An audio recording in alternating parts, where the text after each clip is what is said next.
గత కొన్ని రోజులుగా మామిళ్ళపల్లి గ్రామంలో జరిగిన అంశాన్ని వైసీపీ నాయకులు కుల రాజకీయాల వైపు మళ్లిస్తూ విభజనలు విభేదాలు సృష్టించే ప్రయత్నాన్ని తీవ్రంగా ఖండిస్తా ఉన్నాం. వైఎస్ జగన్మోహన్ రెడ్డి గారు, అంబటి మురళీ గాని సోకాల్డ్ ఎవరైతే వైకాపా సైకోలు పరామర్శ పేరుతో వచ్చి పొన్నూరు నియోజకవర్గంలో శాంతి భద్రతల విఘాతం కలిగించే ప్రయత్నం చేశారో వారు చేసిన ఆరోపణలన్నీ కూడా రాజకీయ పరమైనగా ప్రేరితమైన అలాగే అసత్యం అని చెప్పి కూడా నేను స్పష్టం చేస్తా ఉన్నా. ఎందుకంటే మా కుటుంబం, మా తండ్రి గారు స్వర్గీయ వీర చౌదరి గారి దగ్గర నుంచి ఇప్పటి వరకు మేము 5 దశాబ్దాలుగా రాజకీయాల్లో ఉన్నాం. ఎప్పుడు కూడా మేము ఈ 5 దశాబ్దాల కాలంలో మా కుటుంబం ఎప్పుడు కూడా రైతుల కోసం మేము పోరాటం చేశాం, బడుగు బలహీన వర్గాల సమస్యల కోసం మేము పోరాటం చేశాం, పేదల తరపున మేము రాజీ లేని ఉద్యమాలు చేపట్టాం. ఏదైతే 1977 నుండి ఈనాటి వరకు సంఘం డైరీ వ్యవస్థ లక్షలాది మంది పాడి రైతులకు ఆలంబనంగా మారిందో వాళ్ళ యొక్క అండగా ఉండే విధంగానే మేము పనిచేసామని చెప్పి కూడా నేను తెలియజేస్తా ఉన్నా. కాబట్టి మీరు చేసే తప్పుడు ప్రచారాలు ఏవి కూడా ఈ నిజాల్ని అడ్డుకట్ట వేయలేవు, వాస్తవాల్ని మరుగుపరచలేవు అని చెప్పి కూడా నేను తెలియజేస్తా ఉన్నా. మాకు రాజకీయాలంటే ప్రజాసేవ, అదేవిధంగా బడుగుల సంక్షేమం, రైతుల యొక్క లబ్ధి చేకూర్చటం, అదేవిధంగా ప్రతి వర్గం, సమాజంలో ఎన్నో వర్గాలు ఉంటాయి, ప్రతి వర్గాన్ని గౌరవించటమే మా కుటుంబానికి మేము నేర్చుకుందని చెప్పి కూడా నేను తెలియజేస్తా ఉన్నా. వైసీపీ నాయకులు వాళ్ళు ఎవరైతే మాట్లాడుతూ ఉన్నారో, మరి మీరు గత 5 సంవత్సరాల కాలంలో మీరు చేసింది ఏంటి అని చెప్పి నేను అడుగుతా ఉన్నా. కులాల మధ్య చిచ్చు పెట్టడం, విభేదాలు సృష్టించటం, అలాగే ఏదైతే ప్రజల భావోద్వేగాలు రెచ్చగొడతాం, అశాంతిని కలిగించడం, అధికారం ఉండదని చెప్పి బడుగుల మీద దౌర్జన్యం చేయటం, ఎవరైతే తమ ప్రభుత్వానికి వ్యతిరేకంగా ఉన్న వాళ్ళు ఎవరైతే ఉన్నారో, ప్రజల వాణిని వినిపించే వాళ్ళు ఎవరైతే ఉన్నారో, గత ప్రభుత్వంలో ఎన్ని దాడులు చేశారో ఇవాళ వరకు కూడా కళ్ళకు కట్టినట్టు కనపడతా ఉంది. ఎవరైతే తమతో రాజకీయాల్లో ఎప్పుడు కూడా తెలుగుదేశం పార్టీ కానీ మేము కానీ సిద్ధాంతపరమైన పోరాటాలు చేశాం. కానీ గత 5 సంవత్సరాల కాలంలో మీ యొక్క ప్రజా వ్యతిరేక చర్యల వల్ల 11 సీట్లకే మిమ్మల్ని పరిమితం చేసినా కూడా ఇవాళ వాళ్ళకి ఏదైతే 5 సంవత్సరాలు రాజకీయ పరమైన అహంకారంతో ఈ రాష్ట్రంలో రాజ్యమేలారో దాని కింద నలిగిపోయిన ప్రజలు 11 సీట్లకి పరిమితం చేసినా కూడా ఇవాళకి వైకాపా నాయకత్వం కానీ అధినాయకత్వం కానీ నాయకుల వైఖరి కానీ మారలేదని చెప్పి మీ చర్యల ద్వారా స్పష్టమవుతా ఉందని చెప్పి నేను తెలియజేస్తా ఉన్నా. ఇది నేను తెలియజేసేది ఒకటే, ఇది ఇవాళ చేస్తా ఉన్న ఈ విద్వేషపరమైన రాజకీయాలు మీరు ఏదైతే గత 5 సంవత్సరాల్లో పునాది వేశారో, ప్రజావేదిక విధ్వంసం ద్వారా ఈ రాష్ట్రంలో విద్వేష రాజకీయాలకు పునాది వేశారో దాన్ని మంటల్లో మీరు కాలిపోయారనేది గుర్తుంచుకోవాలని చెప్పి కూడా నేను తెలియజేస్తా ఉన్నా. మళ్ళీ ఇవాళ అధికారం కోల్పోయిన తర్వాత అదే విధమైన దీంతో ఎక్కడికక్కడ విభేదాలు రెచ్చగొట్టమో, విద్వేషాలు రెచ్చగొడతామో, రప్ప అని చెప్పి యువతని రెచ్చగొట్టే ప్రయత్నం చేయటం, కేసుల్లో ఇరికించడం, వాళ్ళ భవిష్యత్తుని పాడు చేయటం, ఇది ఒక ఆంధ్రప్రదేశ్కి తీవ్ర నష్టం చేకూర్చే పరిస్థితి ఉంది. ఎందుకంటే ఏదైతే మీరు చెప్పారో 17 మెడికల్ కాలేజీలు డబ్బులు లేకపోయినా ఇచ్చారు, నిధులు లేవు, రాష్ట్రాన్ని లక్షల కోట్ల అప్పుల్లో నింపారు. ప్రభుత్వం దాన్ని తీసుకురావాలని చెప్పి ప్రైవేట్ పార్ట్నర్షిప్ కింద తీసుకురావాలనే ప్రయత్నం చేస్తే మేము జైల్లో వేస్తాం, రేపు ఎప్పుడో మేము అధికారంలోకి వస్తామని పగటకల్లోగానే మీరు జైల్లోకి వేస్తామని వచ్చే వాళ్ళని కూడా భయపెట్టే ప్రయత్నం కూడా ఇవాళ కూడా చేస్తా ఉన్నారని చెప్పి నేను తెలియజేస్తా ఉన్నా. కాబట్టి దీనివల్ల నష్టం ఆంధ్రప్రదేశ్ జరుగుతూ ఉంది, ప్రజలకు జరుగుతూ ఉంది ఈ వైఖరి వల్ల అని చెప్పి నేను తెలియజేస్తా ఉన్నా. ప్రభుత్వం ఎక్కడ సమస్య ఉంటే అక్కడ ప్రభుత్వం స్పందిస్తా ఉన్న నేపథ్యంలో మరి ఇవాళ ఇప్పటికీ వాళ్ళ యొక్క వైఖరి మారలేదు అని చెప్పి వాళ్ళ చర్యల ద్వారా స్పష్టంగా కనపడతా ఉంది. గత 5 సంవత్సరాల్లో మీరు ఏం చేశారో ఒకసారి గుర్తుపెట్టుకోవాలి. గ్రామాల్లో విభజనలు సృష్టించారు. ఎంతో మంది, వేలాది మంది కార్యకర్తల మీద కేసులు పెట్టారు. కుల రాజకీయాలు చేశారు. ప్రజాస్వామ్య వ్యవస్థల్ని నిర్వీర్యం చేసిన మాట వాస్తవం కాదా నేను అడుగుతా ఉన్నా.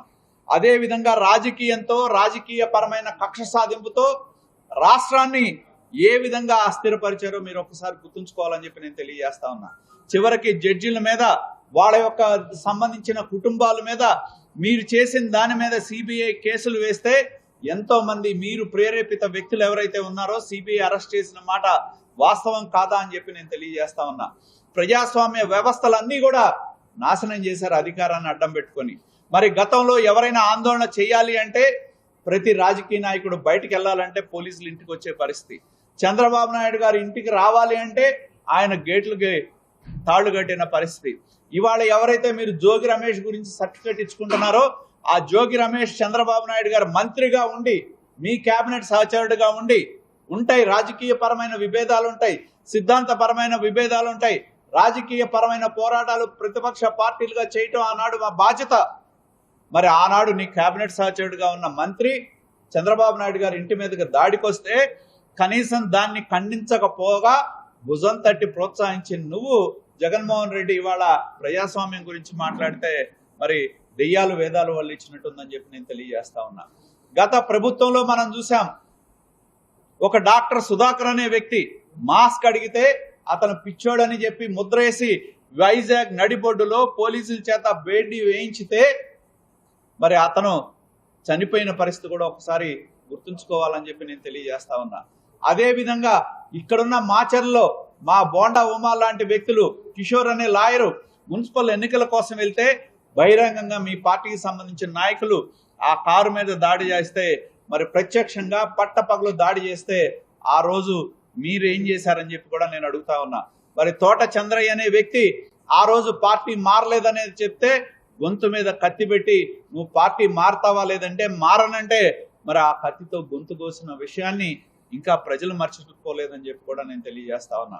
మరి పొద్దుటూరులో సుబ్బయ్య అనే వెంకట సుబ్బయ్య అనే బీసీని ఏ విధంగా చంపారో మనం చూడటం జరిగింది. ఇలా చెప్పుకుంటా పోతే చివరికి ఈ గుంటూరులోనే రంగనాయకమ్మ అనే ఒక మహిళ ప్రభుత్వానికి వ్యతిరేకంగా ఒక పోస్ట్ని మరి ఫార్వర్డ్ చేసిందనే నెపంతో ఏ విధంగా హింసించారో మనం చూడటం జరిగింది.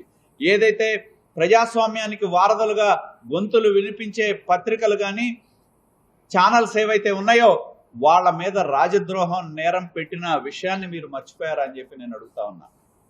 ఎందుకంటే కేవలం ప్రజలు తమకు అధికారం ఇవ్వలేదనే అక్కస్తోనే ఇవాళ మళ్ళీ ఈ రాష్ట్రంలో విభేదాలు సృష్టించే ప్రయత్నం ప్రతిపక్షంలో ఉండి చేస్తా ఉన్నారు. ఎక్కడ మీరు పర్యటనకు వెళ్ళినా, ఎందుకంటే ఈ గుంటూరు జిల్లాలో మీ కార్యకర్త మీ కారు కింద పడితే కనీసం దాన్ని పట్టించుకోకుండా పర్యటన చేశారంటే మరి దాన్ని బట్టి మీ నైతికత ఏంటి అనేది తెలుస్తా ఉందని చెప్పి కూడా నేను తెలియజేస్తా ఉన్నా.